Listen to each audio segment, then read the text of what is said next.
झारखंड में विधानसभा चुनाव से पहले हेमंत सोरेन सरकार राज्य कर्मियों के हित में बड़ा फैसला ले सकती है। राज्य कर्मियों की सेवानिवृत्ति की उम्र 60 साल से बढ़ाकर 62 साल कर सकती है। मुख्यमंत्री हेमंत सोरेन के स्तर पर इस प्रस्ताव पर विशेष मंथन चल रहा है। सूत्रों की माने तो इस प्रस्ताव की स्वीकृति के लिए सरकार मंत्रिपरिषद की विशेष बैठक बुलाने पर भी विचार कर रही है। अगर ऐसा होता है तो हेमंत सरकार राज्य गठन के बाद पहली सरकार होगी जो अपने 5 साल के कार्यकाल में राज्य कर्मियों के हित में दूसरा बड़ा फैसला लेगी। इससे पहले सरकार राज्य कर्मियों के लिए पुरानी पेंशन योजना लागू कर चुकी है। अब इस संबंधित फैसले से राज्य कर्मी 2 साल और नौकरी का लाभ ले पाएंगे।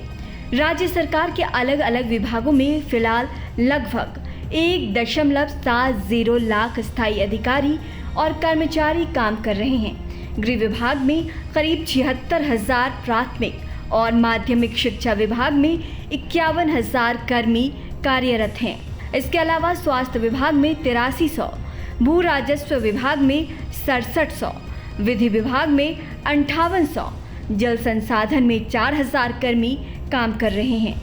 हेमंत सरकार की पुरानी पेंशन योजना लागू करने के फैसले से करीब 1.23 लाख कर्मियों को सीधा लाभ पहुंचा था।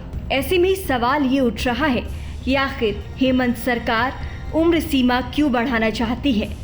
कई सालों से राज्य में उस गति से सरकारी नौकरियां नहीं दी गई है जैसी देनी चाहिए थी।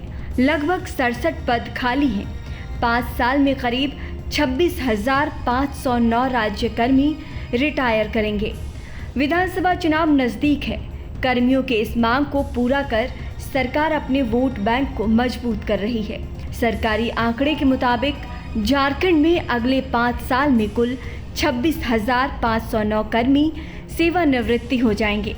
वर्ष 2025 में 5,335, साल 2026 में 4,961, साल 2027 में 4,915, साल 2028 में 5,608 और साल 2029 में 5,690 कर्मचारी रिटायर हो जाएंगे।